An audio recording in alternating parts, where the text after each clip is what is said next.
Olá pessoal, bem-vindos a Trecheira Violenta, eu sou Osvaldo e o vídeo de hoje é mais um Ranqueando. Depois de fazer o John Carpenter e o Dario Argento, eu queria fazer uma filmografia que fosse importante pro terror também. Então, decidi fazer do Wes Craven. O Wes Craven é considerado um mestre do terror, a carreira dele começou nos anos 70 e foi até 2011, e infelizmente ele morreu em 2015. Todo mundo que é fã de terror conhece o nome do Craven por causa das duas franquias famosas que ele fez. Ele criou o personagem do Freddy Krueger e dirigiu 2 filmes do Hora do Pesadelo, e ele também dirigiu os 4 primeiros filmes do Pânico. Praticamente toda a filmografia dele encaixa no terror e suspense, e dentro do gênero ele renovou várias vezes e ajudou a influenciar vários subgêneros e movimentos do terror que tiveram em cada década. Como de costume, antes de falar da filmografia, quero entrar um pouco no estilo do Wes Craven, as características recorrentes que tem nos filmes dele. E o estilo do Wes Craven até é um pouco difícil de identificar, porque os filmes dele não são aquela coisa igual o John Carpenter, que você bate o olho e você sabe que é um filme dele. Não tem esse visual e essa técnica distintos. Inclusive, uma vez eu assisti Voo Noturno inteiro na TV, num canal aleatório, e só descobri que era do Wes Craven quando o nome dele apareceu nos créditos finais. Mas se for pra comparar, dá pra dizer que isso vem muito do histórico, dos diretores que eu já fiz ranqueando. O Carpenter estudou, ele terminou faculdade de cinema e foi fazer filme. O Dario Argento é filho de produtor. Os dois já começaram ali no cinema. O Wes Craven tem uma trajetória bem menos convencional. Ele estudou literatura e filosofia, ele trabalhava dando aula de literatura e eventualmente ele largou o mundo acadêmico para trabalhar com edição de filme. E nesse começo de carreira dele, ele aparentemente escreveu, dirigiu e editou vários filmes pornô, mas sempre usando um nome falso, então ninguém sabe exatamente quais filmes ele fez e qual papel ele fez em cada filme. A questão é que ele começou de um jeito muito mais trash,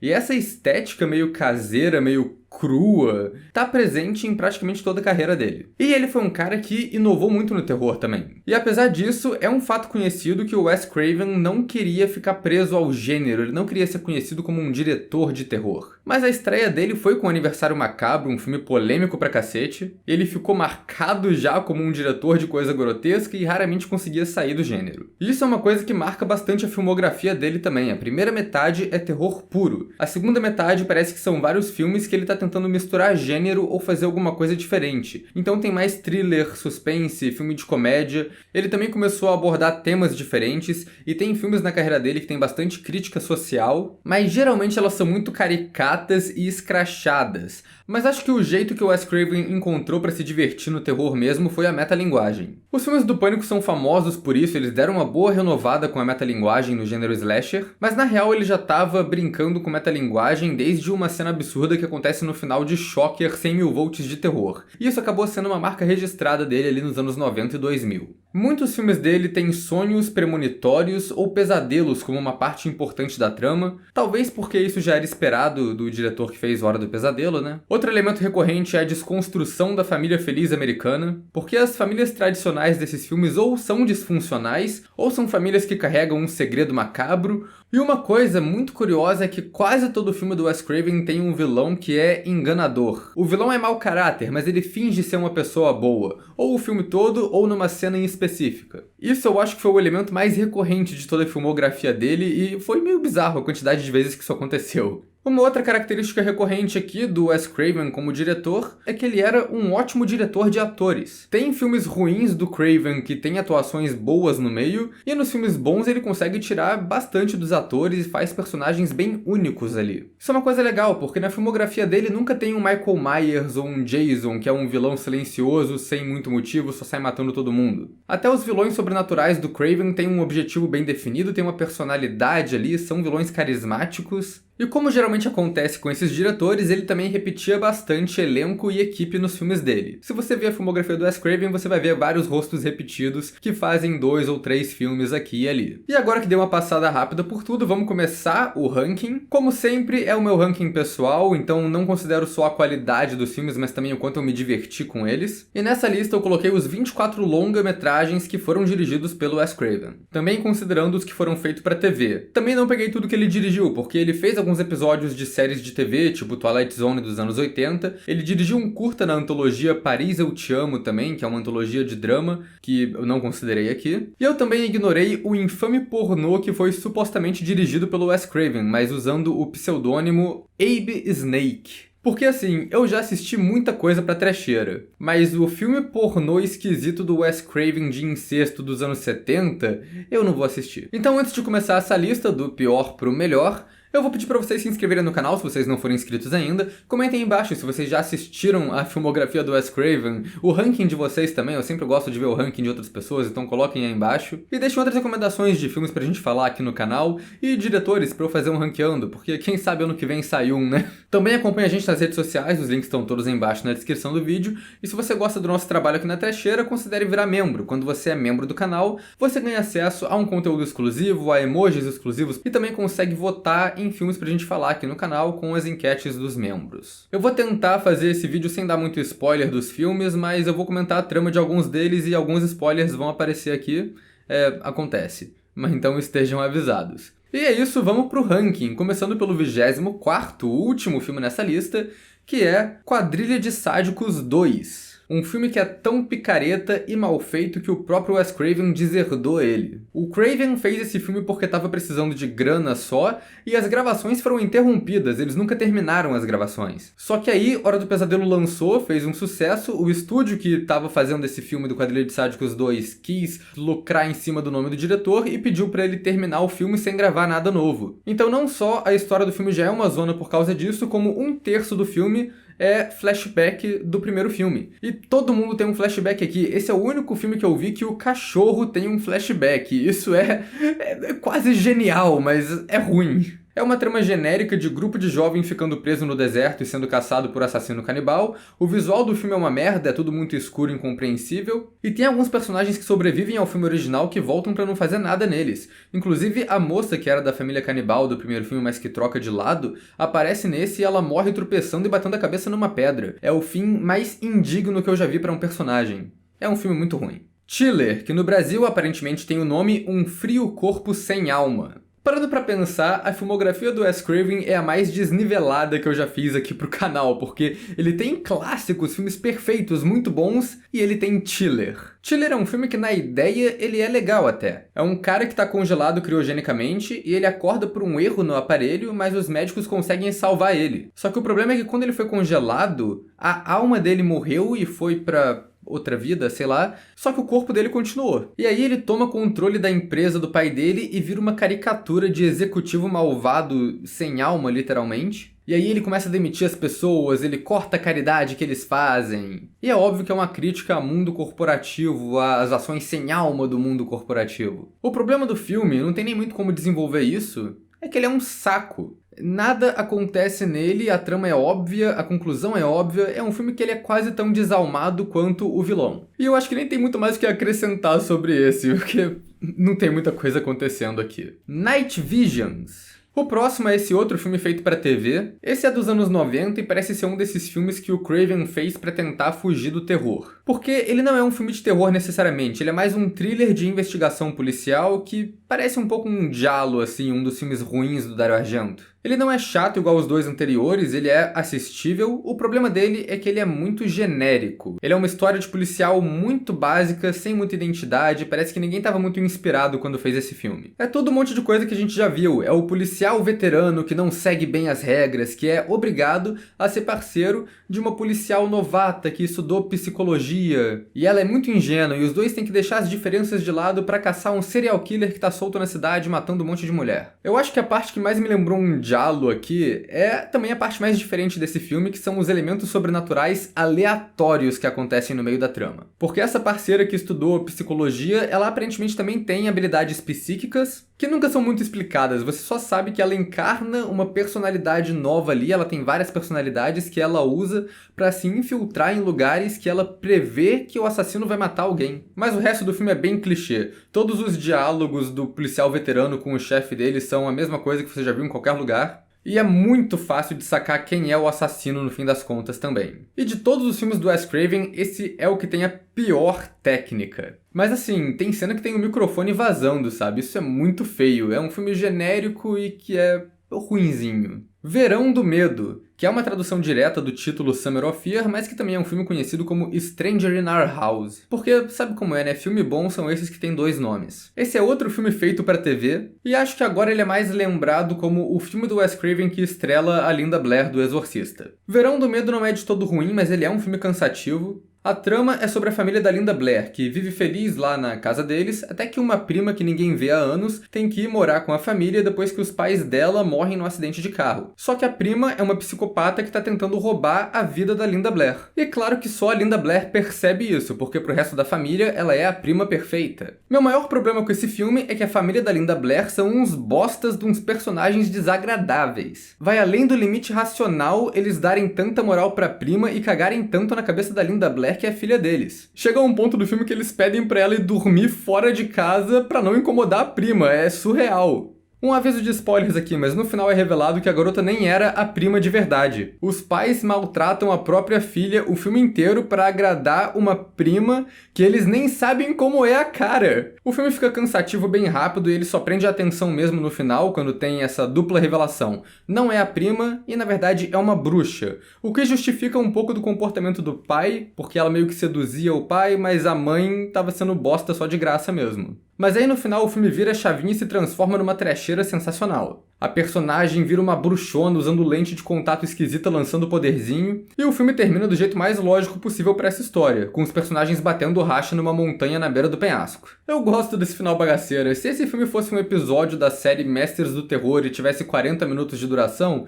eu provavelmente gostaria muito mais dele do que como um filme de 1h30. Um Vampiro no Brooklyn. Outro da categoria de Wes Craven tentando fugir do terror. Parece que esse filme é um filme de vampiro na moral e uma comédia pastelão do Ed Murphy batalhando pra ver quem consegue mais tempo de tela, e no final o filme acaba que não é nenhum dos dois. E o mais engraçado é que eu tava lendo que supostamente o Ed Murphy queria fazer um filme sério e o Wes Craven queria fazer uma comédia, o que explica bastante essa confusão tonal dessa obra. Eu gosto da fotografia sombria desse filme, eu gosto da maquiagem, tem um personagem específico que vai se deteriorando ao longo do filme que é muito bom, e eu gosto de algumas atuações. Principalmente o Ed Murphy como vampiro, que eu acho que funciona surpreendentemente bem, ele consegue ser ameaçador quando precisa. Só não dá pra levar ele muito a sério por causa da peruca horrorosa que colocaram ele pra usar no filme, né? Mas aí não é culpa do ator. Mas aí, ao mesmo tempo que tem esse vampiro tentando se levar a sério, também tem o lado que vira filme de comédia do Ed Murphy, que é ele se vestindo de fantasia, com umas maquiagens óbvias na cara, aí ele vira o pastor da igreja e o mafioso italiano, aí fazendo umas piadas ruins e umas cenas que são muito longas, que não são muito boas e nem necessárias pra trama. O segundo e terceiro ato ficam tão arrastados com a comédia forçada do Ed Murphy fantasiado, que aí o filme me perde completamente. Terror ruim dá pra ser engraçado, mas comédia ruim é só deprimente mesmo. Deadly Friend, ou A Maldição de Samantha.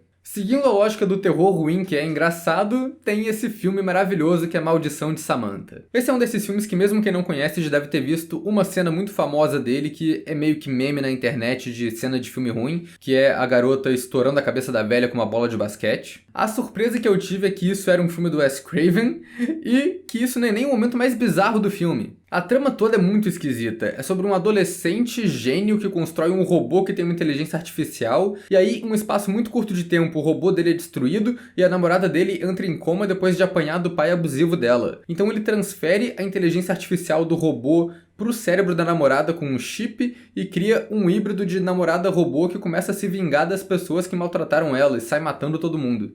O filme é uma zona, é uma trecheira sem tamanho, e a trama nem faz muito sentido, porque esse filme tem outra coisa que é recorrente na carreira do Wes Craven, que é produtores zoando com os filmes dele. Originalmente o filme nem ia ser terror, ele ia ser uma ficção científica infanto-juvenil, meio sessão da tarde. Mas depois que o filme estava pronto, os produtores obrigaram ele a transformar num filme de terror, então eles gravaram várias cenas de morte exageradas depois e colocaram no filme de um jeito meio colcha de retalhos, e é isso que o filme fica parecendo. Ele só não tá mais baixo nessa lista porque eu achei ele muito divertido pela trecheira da coisa. No final do filme a menina vira fisicamente um robô, o que não faz sentido nenhum. Como que colocar um chip no cérebro faz o esqueleto dela criar um exoesqueleto de metal ali? Isso não faz sentido. Mas é esse tipo de filme, sabe? Só foda-se, aproveita o absurdo, vambora. O Monstro do Pântano. Esse é o filme do Wes Craven que é baseado nos quadrinhos do Swamp Thing. É outro que eu acho que é divertido, mas não é muito bom. A melhor coisa desse filme, disparado, é o elenco dele. O cientista que se transforma no Monstro do Pântano é interpretado pelo Ray Wise do Twin Peaks, e a protagonista é a Adrienne Barbeau, um rosto conhecido do terror anos 80. E esse é outro filme do Craven que começa muito bem, mas que vai desandando aos poucos até acabar num final completamente bagaceira. E eu gosto do visual do Monstro do Pântano nesse filme. É meio óbvio que é um cara usando uma roupa e uma maquiagem ali, né?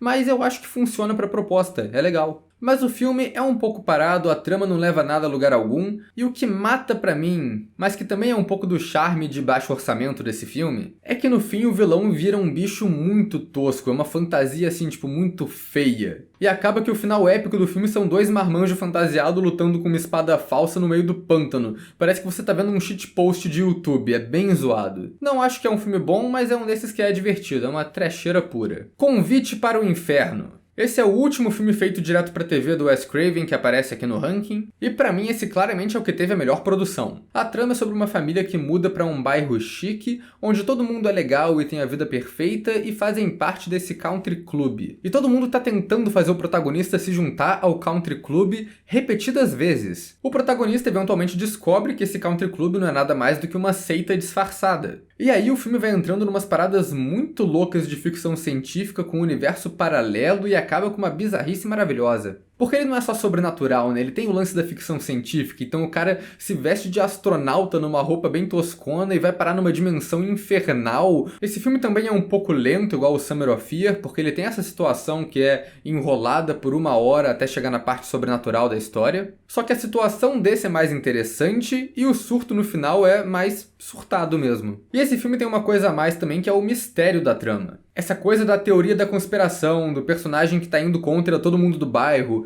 aí a mulher dele entra no country club e depois ela volta completamente diferente, ela parece que foi substituída. Ele tem uma sensação de paranoia que remete a um pouco aos filmes clássicos lá dos anos 50, do Invasores de Corpos. Eu acho que é um desses filmes que foi o sonho de alguém, ele teve mais ideia do que orçamento, mas vale a pena assistir. Música do Coração. Chegamos nele, o famoso único filme do Wes Craven que é um drama sério. É uma cinebiografia que estrela a Meryl Streep e é um filme meio Oscar bait que deu mais ou menos certo, já que ele foi indicado a 2 Oscars, um para Meryl Streep e um para a música original do filme. O que é justo também porque é um filme de música. Ele conta a história real de uma mulher que iniciou um programa de aulas de violino numa escola pública do Harlem. A Meryl Streep tá realmente muito bem no filme, que é uma história bem interessante, mas pra mim é um filme que tem duas metades bem distintas e uma é muito melhor que a outra. A primeira metade é o melodrama de Oscar. É a história de superação da vida da Meryl Streep depois de levar o pé na bunda do marido. É o drama dela com os filhos, eles não aceitam que o pai foi embora, e aí tem esse drama familiar genérico acontecendo.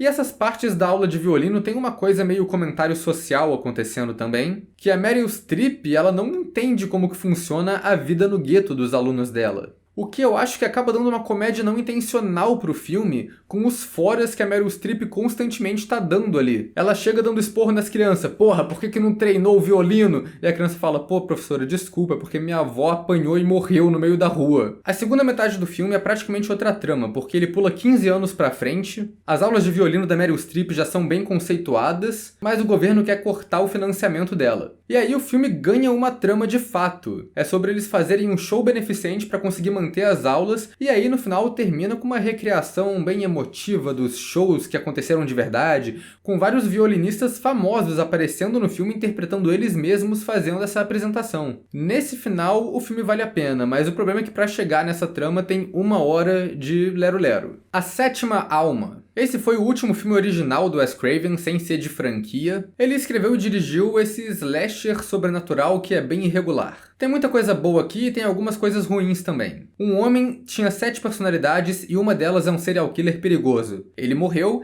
e essas 7 personalidades reencarnaram em 7 crianças que nasceram no mesmo dia. 16 anos depois, essas crianças começam a ser assassinadas e uma delas herdou a personalidade do assassino. Eu gosto dessa ideia e acho que o filme tem cenas boas e ele tem um aspecto pânico ali que é bem feito de te deixar se perguntando quem é o assassino o tempo todo, nunca fica muito óbvio quem é. O maior problema dele pra mim é que a maioria dos personagens é extremamente desagradável. Então os jovens são quase todos insuportáveis e outros personagens, tipo o policial interpretado pelo Frank Grillo, não fazem nada na trama. Eu gosto do visual do assassino aqui, mas as mortes são muito ruins, porque elas são quase todas feitas com efeito digital, computação gráfica, ou acontecem meio fora de quadro também. O que é muito ruim para um filme slasher, né? Que o filme slasher geralmente é sobre as mortes absurdas. Eu não acho que ele seja um filme ruim, ele me entreteve, ele divertiu, ele tem uma ideia bem diferente, mas os aspectos técnicos e os personagens mala jogam ele para baixo dessa lista. Voo Noturno. Pra mim, ele é o filme mais perfeitamente mediano que o Wes Craven já fez. Esse é um thriller de suspense que eu acho bem competente pro que é. O filme quase todo se passa dentro de um avião, um set de avião, né? O Cillian Murphy interpreta um cara que no começo é um bom moço, mas que se revela ser um terrorista, que tá ameaçando a Rachel McAdams, coagindo ela a participar de um atentado que ele vai fazer contra um político que tá hospedado no hotel dela. O elenco aqui tá muito bem, principalmente os dois protagonistas, e o filme tem uma trama meio simples, um pouco boba até, meio trama de filme do Lifetime, mas o filme reconhece isso e ele não tenta estender ela mais do que ele precisa. O filme tem 1h20 só e passa rapidinho. Eu gosto do roteiro dele, é até bem amarrado, e o Wes Craven consegue tirar bastante tensão de tudo que acontece dentro do avião.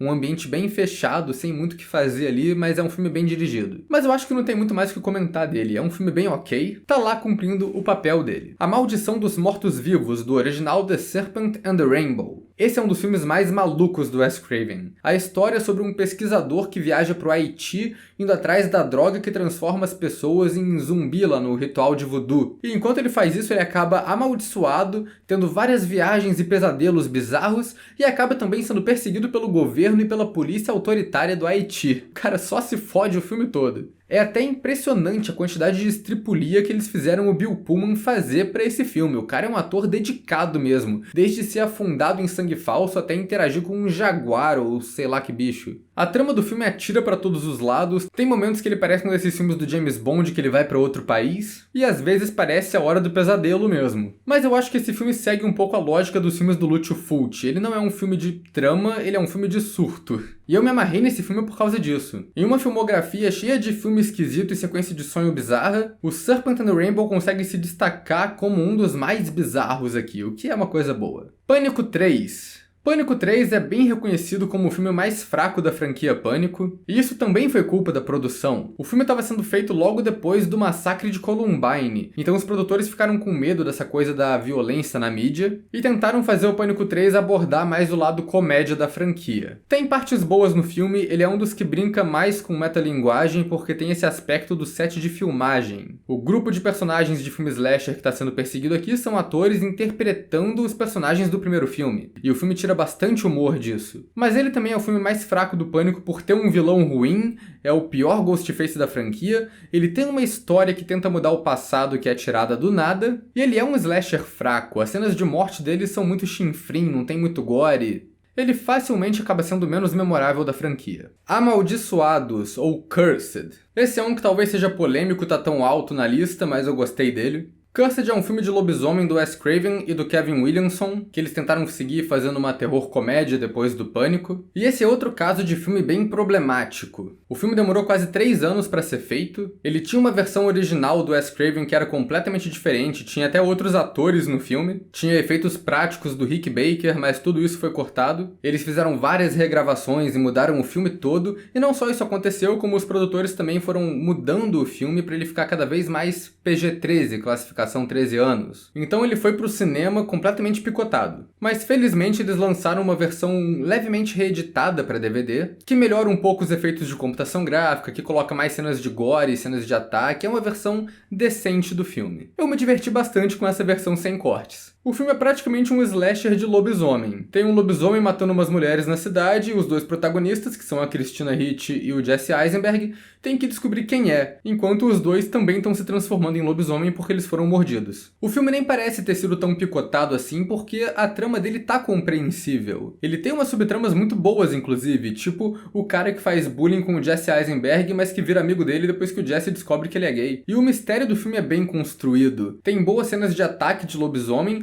e tem uma cena ótima, que é um lobisomem mandando um dedo do meio pra protagonista depois que ela xinga ele. Eu ri demais com isso. Como um terror comédia, ele funcionou pra mim. Eu achei um filme muito engraçado. Eu me diverti horrores, dá pra dizer. E é por isso que ele ficou tão alto nessa lista. Shocker, 100.000 volts de terror. Tá aqui outro que talvez não devia estar no top 10, não devia estar tão alto assim, mas eu me diverti muito com esse filme, ele é muito absurdo. O primeiro ato acontece todo antes da execução do vilão, ele é só um assassino que treta com um menino vidente e sai matando uma galera. O segundo ato vira Jason vai pro inferno. O assassino é executado, só que ele usa corrente elétrica pra trocar de corpo e vai possuindo pessoas diferentes que estão tentando atacar o protagonista. E o final é maravilhoso. O protagonista e o assassino começam a lutar através da rede elétrica e acaba caindo numa sequências de luta muito mirabolantes, com os dois entrando e saindo de televisão, eles passando pelas programações de vários canais, se batendo, interagindo com as coisas que estão acontecendo em cada canal ali. Parece que eu tô vendo um episódio de Padrinhos Mágicos, é sensacional. Quem interpreta esse assassino é o Mitch Pileggi, conhecido por fazer o Skinner do Arquivo X, e ele tá muito bem aqui. E tem a música tema do filme, isso pra mim foi o mais genial. Que o filme começa com o heavy metal tocando, eu tava achando legal, até entrar a voz e eu falar, cara, isso é o Paul Stanley do Kiss, sem sombra de dúvida. Mas isso não é uma música do Kiss. Eu fui pesquisar o que era, e a produção desse filme criou um super grupo de heavy metal. Aí você tinha o Paul Stanley do Kiss, tinha o Tommy Lee do Motley Crue, o baixista do Whitesnake e o guitarrista do Dio, se juntando pra fazer a música tema de Shocker 100.000 volts de terror. Isso é sensacional! De todas as trecheiras questionáveis que o Wes Craven dirigiu, Shocker com certeza foi a que eu mais me diverti e que eu achei que tiveram ideias muito boas de fato no filme. Aniversário Macabro, do original The Last House on the Left.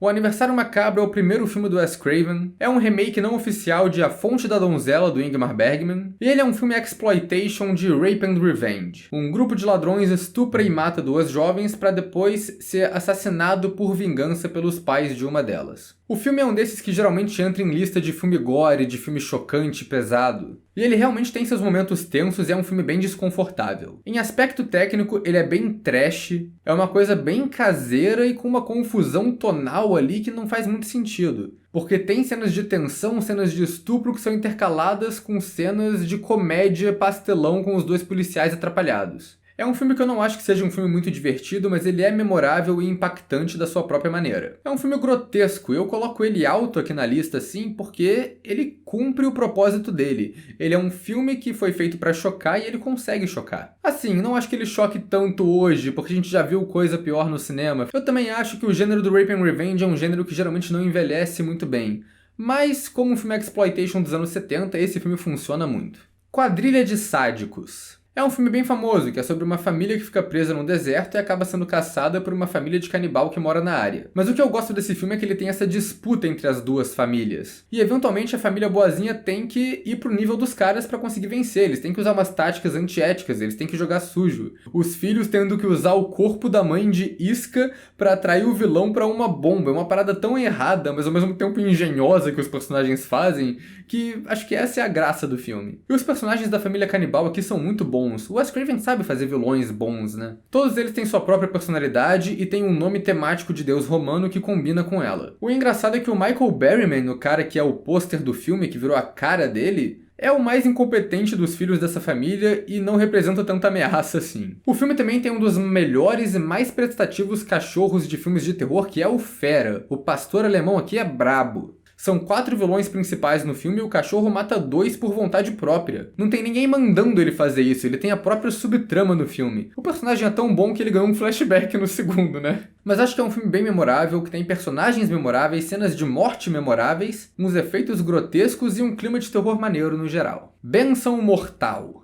Esse eu acho que é a pérola esquecida do Wes Craven. É outro slasher com toques de sobrenatural, e é um filme que eu gosto muito por 2 motivos. O primeiro é que eu acho que a história dele é bem original. São os assassinatos que estão acontecendo nessa comunidade religiosa reclusa, e essa ambientação do filme é muito boa. Ele tem um mistério bem construído ali também, né? Como eu disse, o Wes Craven é bom em fazer isso, você tá sempre se perguntando quem é o assassino. Mas o outro motivo que eu gosto dele é ver a evolução do diretor, porque esse é um filme que tá bem na meiuca ali, é uma mistura perfeita do começo trashão de carreira do Wes Craven com os slashers sobrenaturais que vem depois. Benção Mortal tem muita cena ali que claramente serviu de inspiração pro Hora do Pesadelo depois, principalmente a cena cena que uma cobra ataca a protagonista na banheira, que serviu de inspiração para a cena famosa do Fred. Isso tudo eu acho que é um ponto pro filme porque mostra como ele foi criativo ali. Além disso, ele tem um roteiro maneiro e tem um elenco bom. A Sharon Stone estrela nesse filme como um dos primeiros papéis dela no cinema, e o Ernest Borgnine faz o líder dessa comunidade religiosa que é uma figura ameaçadora ali. É um filme que não é muito reconhecido, mas que vale a pena na filmografia. Pânico 4, o último filme que o Craven dirigiu antes de morrer e também um dos melhores dele. A gente já falou várias vezes desse filme aqui no canal, na retrospectiva e no vídeo próprio que a gente fez pra ele. E igual aos outros filmes do Pânico, ele é um slasher que usa muito metalinguagem. A diferença é que o Pânico 4 talvez seja o mais violento dos Pânicos dirigidos pelo Wes Craven. E eu gosto bastante da metalinguagem que eles fazem aqui. O filme é praticamente um comentário sobre a onda infinita de remakes sombrios que estavam rolando nos anos 2000,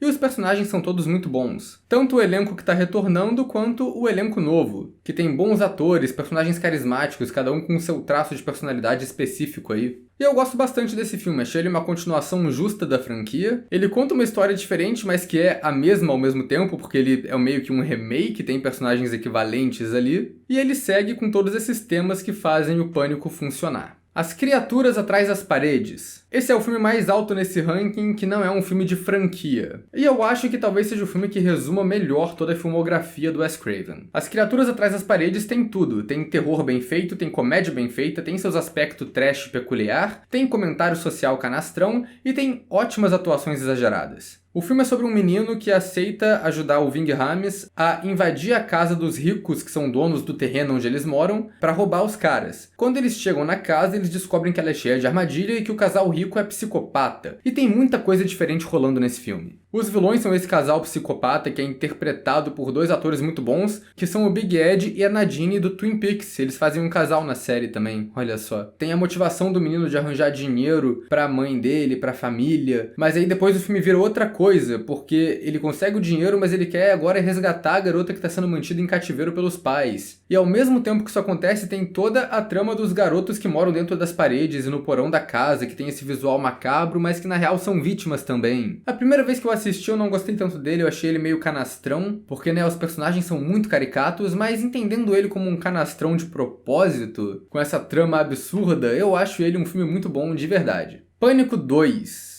Pânico 2 é uma continuação que saiu muito rápido depois do primeiro, que teve suas turbulências ali na produção, mas que eu acho uma excelente continuação. O filme pega uma nova fase dos personagens que agora estão na faculdade, então tem uma diferença, não fica só um repeteco do primeiro filme. Ele tem desenvolvimentos críveis para os sobreviventes do primeiro filme. Ele tem um mistério legal com vários suspeitos possíveis e uma conclusão satisfatória. Além de ter toda a questão da metalinguagem, das regras de terror, que são as regras de uma continuação, que é um aspecto muito bom desse filme. Mas o que faz esse filme ficar tão no topo pra mim é a direção do Wes Craven. Acho que é um dos melhores filmes dele tecnicamente. Todo o começo do cinema é muito bem feito, tem a Sidney tendo que passar pelo assassino dentro do carro, mas o melhor momento de direção, talvez da carreira toda do Wes Craven, é a cena de perseguição no estúdio de rádio, com o isolamento de som impedindo os personagens de se comunicarem. Enfim, é um filme muito bom e uma continuação muito justa e criativa pra franquia. O Novo Pesadelo. Falando em continuações criativas, tem o Novo Pesadelo. Depois que a franquia da Hora do Pesadelo deu uma caída com a morte de Fred, o Wes Craven voltou para a franquia e fez um filme que foi um experimento absurdo de metalinguagem antes do Pânico existir. Então nesse filme, a Heather Langenkamp, a atriz do primeiro Hora do Pesadelo,